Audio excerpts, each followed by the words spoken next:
Hello, thank you. So I'm not expecting that you will have heard of First Republic Bank. I'm hoping you might know what an insider threat is, and probably all of us here do remember 2020. So to begin with, I have to do a few mandatory things. Some of those in the room will know this. So just like you wouldn't steal a car, you also wouldn't violate your employment agreement. So for the boring slide, I can let you read at your own leisure whilst I summarise the highlights of it. That essentially, no, I think I actually have to do it word for word. The views and opinions expressed in this presentation are those of the presenter and do not reflect the views and opinions of my employer, university, or any other affiliated entity. I did go and copy and paste that off our website. You can welcome to get a copy of these slides. I've gone at there's bibliography at the end, links. It's all in the public domain. I wasn't involved in this incident. I'm not going to discuss anything which I might have non-public knowledge of. Boring rules. But yeah, so First Republic Bank is known for two things. They got pwned by a hacker, and then they got pwned by the markets. So you can see why when JPMC acquired First Republic Bank, they did announce they were going to drop the First Republic Bank branding because the JPMC brand is much better. So I'm going to talk about, I follow Texas preacher style in my presentation. So I'm going to tell you what I'm going to tell you. I'm going to tell you it, and then I'm going to tell you what I've told you. So I'm going to talk about someone who had a bad week at work and what their week consisted of. Then, spoiler alert, the law gets involved. So they must have done some quite dodgy stuff. And spoiler alert, even more, his name is Nicholas Daniel Brody. And he doesn't quite get the same privacy as me or you. We've all, who's had a bad week at work or at uni or at school, and you've all come home from work and it's not been a great day or a great week. So I'm going to introduce some characters as we go. The three main characters. Nicholas Daniel Brody, hopefully you can recognize what he looks like. I worked at First Republic Bank as an AWS cloud engineer, a job title I actually have myself now. Don't worry, he's no longer at that address. You'll find out where he is later. And I believe they may have deactivated that email. I would hope so, at least. And he's up against FRB Information Security, who are apparently, according to them, pretty good in that they use VPNs from trusted device. You need username, password, and an MFA code, and they remove all of your access, and they have good monitoring, good IT policies.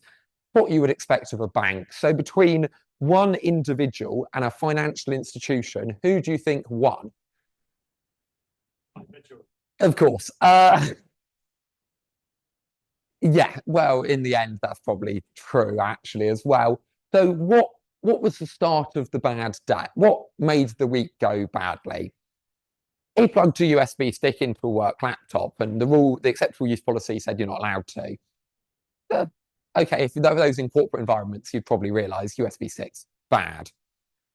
After forensic analysis, the reason it triggered security alerts is that in formal terminology, some of the file names indicate that the files contain pornography. So he met with the HR and he said he was trying to watch The Matrix, which is why I'm using that as a bit of a theme.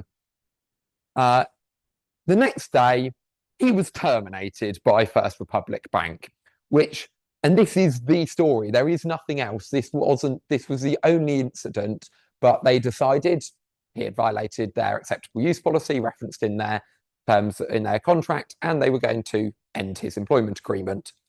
So at 4:33, he was walked off-site by security. So after this point, you'd hope this is the end of the story, and it's going to be the end of it. So we've learned, this is all, life's all about learning. So we'll make lessons as we go along. NSFW, if you don't know the acronym, means not safe for work, and work includes your work laptop, even if you're at home. If your IT policy says they might fire you for breaking it, they might fire you for breaking it. Even if it's your first violation, it's not a joke. And I would go back to for those in a corporate environment, probably safer if you don't pirate things, or at least plug in pirated content into your work machine. You need to have a bit more operational security than that. So you have a choice in life. When anything bad happens, what can you do? You can launch a cyber attack on your employer, or you can go to the pub and Bournemouth 2600 and chat and just moan about it, really. So, what did Brody do? Well, hopefully everyone else, you'll find from the end of the story, this is not a moral of you should be like Brody. This is a we get to laugh at Brody because he did many stupid things. So yeah. So at exactly 7:16 p.m. So he was walked off site at 3:44. He plugged himself back in to wasn't quite the Matrix or the mainframe. It was First Republic Bank, and as you from the fact of the font and what the document looks like, so what do you need to log in? He had his company MacBook because he didn't bring it to the meeting like he'd been asked to, and they told him to send it to him afterwards. It was registered with their VPN access.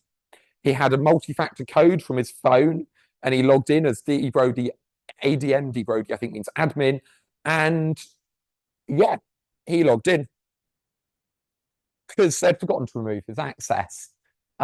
Company policy was that they removed access during the HR meeting. He moved around. He kept on saying, because they told him to come into office to be fired. They didn't tell him he was going to be fired, but he wasn't an idiot. He was having a meeting. He had a meeting with HR yesterday, and they wanted another meeting. So he kept on playing around and moving the time, and the HR had to manually tell the security team, and they kind of got confused. So yeah, no, he still had his access. And he wasn't just, and to call him an AWS cloud engineer underplays his role at First Republic Bank. He was, I think, the 5th employee in their cloud department when they started the cloud department, and he was very senior and experienced and had been there a long time. So, yeah, he decided he was just going to trash the place. Just to wind people up. And yeah, that started within. So it wasn't well planned. He had half an hour where he just sat there and did nothing before he started actual malicious activity. And FRB's response wasn't great from the fact the malicious activity stopped almost 12 hours later. So if you're in a SOC type role, I try and monitor your estate a bit better than that. So yeah, what kind of stuff did he do? This isn't the most technical because I'm quoting from legal documents, and some of them are quite funny at how imprecise and wrong they are. But yeah, he went and wrote a script to destroy all of their AWS stuff. It's actually, I've screenshotted it, is what's in the background. It essentially got a describe script to describe all of the EC2s. Then it puts that data into a list. It loops over it and issues the command AWS EC2 terminate instances and passes in the instance ID, passing in the production profile, which he'd know how to write all of this script because his job was managing their AWS infrastructure. So yeah, he did lots of things in a strange order. It wasn't a pre-planned attack. It went on for so long because he kept on having new ideas of how he could break stuff. And yeah, I'm only covering the highlights. Yeah, then his script naming and where he was putting them. But yeah, he then went and deleted GitHub repositories. In actuality, if you look into detail, why it was so hard to restore is when you restore a GitHub repository, it restores the last state of the GitHub repository. So if you wipe Git history, then delete the Git repository, and then back up wipe it, delete all the Git history, then trigger a backup, then delete it. When someone goes to restore it, it'll delete it empty, restore it empty. They need to manually go back and I don't know whether it's by ticket to GitHub or it's not easy if the things like changing one character in a certificate, which is otherwise valid, because good luck finding that once you've deleted all the Git history. What was he thinking during this time? He was making jokes to his co-workers, particularly one that he actually impersonated because he got onto their Ansible infrastructure where they store credentials. enumerated all of the credentials and then stopped using his own credentials and used one of his colleagues because one of them got a promotion that he didn't. So yeah, in Daniel's words, do you grok it now? He actually left that he sent that as a message to the user account of someone else whilst he was attacking them. So yeah, then a bit more Matrix reference. After doing this, he was like, he might have felt that perhaps he didn't want to get caught. So he went and wrote a script to delete computer logs. He actually developed this script whilst conducting the attack. So he tried to run he didn't delete all of the logs, he got some of them, but not all of them. And you can see the fact that he tried to write scripts that didn't run scripts that didn't do anything and then went back into Vi, modified it and tried again. He was actually testing in production, which, like any of us, even if you're going to be a malware developer, at least be a good malware developer and test it in an engineering environment before you deploy it. We try and be good at what you do. And yeah, and that was essentially his entire bash shell script. It just goes and puts null into varlog secured varlog messages. Simples. So morning after the night before, when finally some people found out what had happened, so he deleted the code repositories, he broke Ansible Tower, he brought down Terraform Enterprise, or their deployment of it, and they also went and broke EMR. The primary purpose of this is to do mathematics, in the word of the court documents. But yeah, he didn't actually take down business production systems, and he had all the access to. All of the damage I'm going to say and what he's got, he actually targeted the entire development tool chain because he hated the company and hated his manager and his team. So he just nuked the entire all of the tool chain everywhere you would use to release code. We didn't actually take down any business application. At no point did FRB website go down because he didn't want to. So somewhere he was relatively sensible and he might have got away quite likely that he caused a lot of damage. But do you actually monitor your Ansible Tower, your TFE and your mathematics services?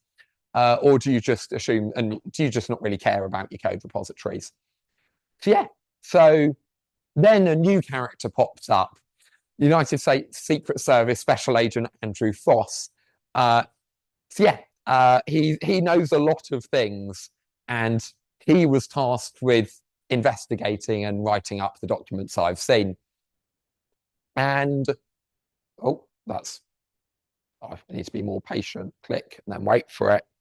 So yeah, based on what he researched, and this was the 11th of March 2020, he knowingly did bad stuff. I request that the court issue a warrant for the arrest of Miklos Daniel Brody. And so just in terms of the numbers of the actual, what was the impact on FRB of the actual attack? Oh yeah, because he never returned his MacBook. So as well as 2 counts of computer crime, he was also charged with 1 count of theft.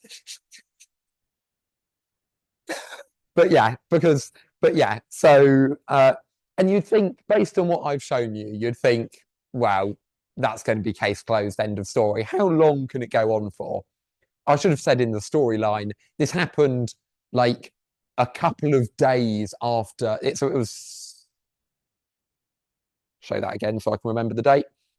March 11th, 2020, which if you remember was actually, moving on to March 12th. March 12th was the first day at First Republic Bank people had to work from home. So their entire cybersecurity team, who normally work in a SOC, had just been told to work from home using their company laptops, and they couldn't be in the same office because of COVID. So you can see how they were just getting used to how they should respond to a cyber attack when one happened on the first day of working from home. So yeah. Oh yeah, other bits I found in the court documents. He argued that they shouldn't be allowed to mention that he was trying to access porn because it might make the jury convict him, but rather than convicting him for all of the cybercrime. And yeah, he was also, all of this monitoring stuff, he was chatting to someone called Hack Dude, and he tried to get that excluded because if you're chatting to people with that kind of name on the internet, you're probably up to bad things. So yeah, so yes, to the day, a year later, the criminal complaint was issued, and then it took them 6 days for him to be arrested and appear before court. He was let out on bail. He went and pled not guilty and went, "No, it wasn't me. I didn't do that." And then shortly before the trial date was due, he changed his plea and pled guilty after the prosecution disclosed more evidence they'd found. And then a lot later, they went and sentenced him. So yeah, so I'll sum up really with what's happened. So who is Brodie? What happened? Why? Well, it was all revenge for getting fired because plugging porn into his work laptop. He went and caused a bunch of damage to their tool chain, whatever. He logged in like normal and then just wrote malware and ran it. So yeah, what do you get for that? Well, after 9 months of investigation, including 20 people from FRB working full-time on forensics, plus the US Secret Service, you get charged with violations of the Computer Fraud and Abuse Act. And oh yeah, the making false statements, that was it. It wasn't theft, because he filed a police report saying the laptop was stolen when it was actually, when they arrested him, found to be in his house. So it wasn't stolen. He wasn't charged with theft. He was charged with lying to the police when he reported it stolen. So yeah, 24 months in prison, of which he'll serve 18 months. Restitution, oh yeah, because this includes prosecution costs, so it's more than the damage he made of $529,000. I love that it includes cents, like that really matters. And 3 years of supervised release. Does anyone want to guess what the one condition of his supervised release after he gets out of prison is?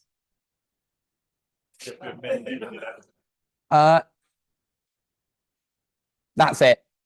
Whoever said that, someone whose job title was AWS Cloud Engineer, when they are released from prison, will not be allowed to use a computer without order of the court for 3 years. Just for it's not for life, it's for 3 years. But that's not as in a laptop, that's they define computer in one of the documents. But yeah, that's the watch I'm currently wearing, phones. Yeah, and it's not own, it also extends to use. I'm not sure if you go to KFC, you're allowed to use the screen, or you have to go to the person. And when you go to the person, I'm not sure you can tap your card on the point of sale machine, because then you're using it. You kind of have to give them cash. I don't really know, but he's going to have a hard life. So yeah, don't worry, his address is not up to date. He's imprisoned somewhere within the United States. So yeah, more for me to ask you and for you to reflect on, what did he do wrong? What did First Republic Bank do wrong? And shout out if you think. Yes, the good advice. He actually, with the laptop, he had been asked to return it to a bank branch or office, and he was weighing up doing it, but didn't. He walked past it, and they've got it on CCTV. And I think the laptop was powered on or something, because they've got just the position of the laptop. They've got him on CCTV. Like the court documents, trust me, it's a hilarious story as long as you don't work for FRB Information Security. But yeah, I thought some of you were going to say, why didn't you pre-write the malware in advance, or like have a run book for what to do when you get fired so you can attack more efficiently, or yeah, but then you'd need to probably sell them your phone, which has the RSA token, and mail them the laptop, which then the second safe was stolen, will be found in your house. And at least it won't come from your home address IP. There was no VPN, like, because he's using corporate VPN. He was logging in from home. It was all a bit of a mess. So, angry hacked. Don't hack when you're angry. Yeah, wait 1 day. Just wait a day. Wait a day. And you've reached it in that when you're offered with that choice, don't take the red pill. Come to Bournemouth 2600 instead. So there you go.